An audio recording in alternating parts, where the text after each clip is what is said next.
শিয়াল ও কচ্ছপের মধ্যে ছিল খুব ভালো বন্ধুত্ব। শিয়াল প্রত্যেকদিন কচ্ছপের জন্য অপেক্ষা করত এবং কচ্ছপের উপর সে মাঝে মাঝে রেগেও যেত। আরে কচ্ছপ ভাই, তুমি প্রত্যেকদিন এত লেট হলে চলবে বলো তো? তুমি লোকটায় ঢোকলো মার্কা বুঝছো, এত লেট করে আসো। আমার দুঃখ তুমি তো বুঝবা না গো খরগোশ। আমার দুঃখ তুমি যদি বুঝতা তাহলে এসব এরকম করে বলতা না, বুঝলে? আমার দুঃখ বোঝার মতো ক্ষমতা তোমার নাই। হ্যাঁ ওইসে বাবু, তোমার যা দুঃখ না, আমি বুঝি তোমার দুঃখ। সব শুধু আল কাটানো বুদ্ধি, তাই না? আমাকে অতটা বোকা ভাবিও না বাপু।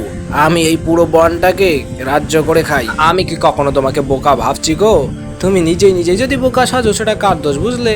তোমার বোকা আমি বলি নেই কখনো তোমাকে আমি। বনটাকে রাজ্য করে খাই, এটা আবার কেমন কথা গো? আমি তো এরকম কথা কোনোদিন শুনি নাই, বনটাকে রাজ্য করে খাই। নতুন শুনলাম তোমার কাছে। তোমার যত কথা ভাষা গো, তোমার কথা কিচ্ছু বুঝি না। আমার ভাষা বোঝার মতো তোমার এখনো ক্ষমতা হয়নি বাপু। হ্যাঁ, তোমার বয়সও হয়নি, বুঝলে? তুমি এখনো দুধু খাও, আর তোমার বয়স হলে তারপর এসো আমার সাথে লাগতে। তোমার সাথে আমার এত ঝগড়া করার সময় নেই বাবু। বাচ্চা কাচ্চা লোকের সাথে আমি এত ঝগড়া টগড়া করি না। তোমাকে যে ওই যে আমাদের শিয়াল দাদা ডাকছে, চলো এখন মিটিংয়ে যাই। হ্যাঁ, তা তোমার সাথে ঝগড়া করা আমার বয়ে গেছে।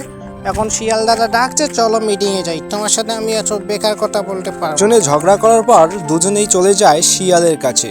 শিয়াল হচ্ছে তাদের গুরু, তাদের দুজনকেই শিয়াল শিষ্য বানিয়ে রেখেছে। তোরা বুঝলি কি, ওই টাইমিং মেনটেন করতে পারিস না।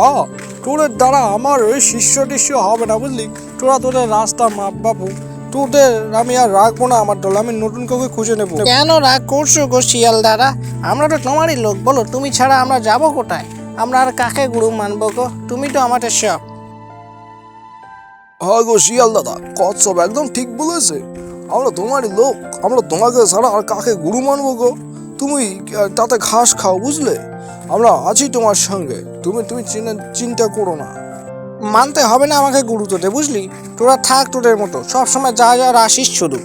আসলে সত্যি কথা বলতে কি, তোদের আমি দল থেকে ডিলেক্টেড করে দিলাম। তোরা যা আমার দল থেকে বেরিয়ে যা। তোদের আর আমার শিষ্য টিষ্য মারার দরকার নেই, বুঝলি? তোরা সব সময় ঝগড়া করিস, তোদের ঝগড়া আমার ভাল লাগে না। আমি তো ঝগড়া করি না গো শিয়াল দাদা। আমার সাথে সবসময় ঝগড়া করার জন্য লেগে থাকে এই খরগোশ। সব সময় শুধু আমার পেছনে লেগেই আছে। থাকবে লেগে, কি করে আমাকে অপমান করবে সে? তুমি ওর কথা বিশ্বাস করো না গো শিয়াল দাদা। আমি আমি ঝগড়া করি না। ও সবসময় আমার সাথে ঝগড়া করার জন্য শুধু একটা ওছিলা খুঁজে বেড়ায়, বুঝলে?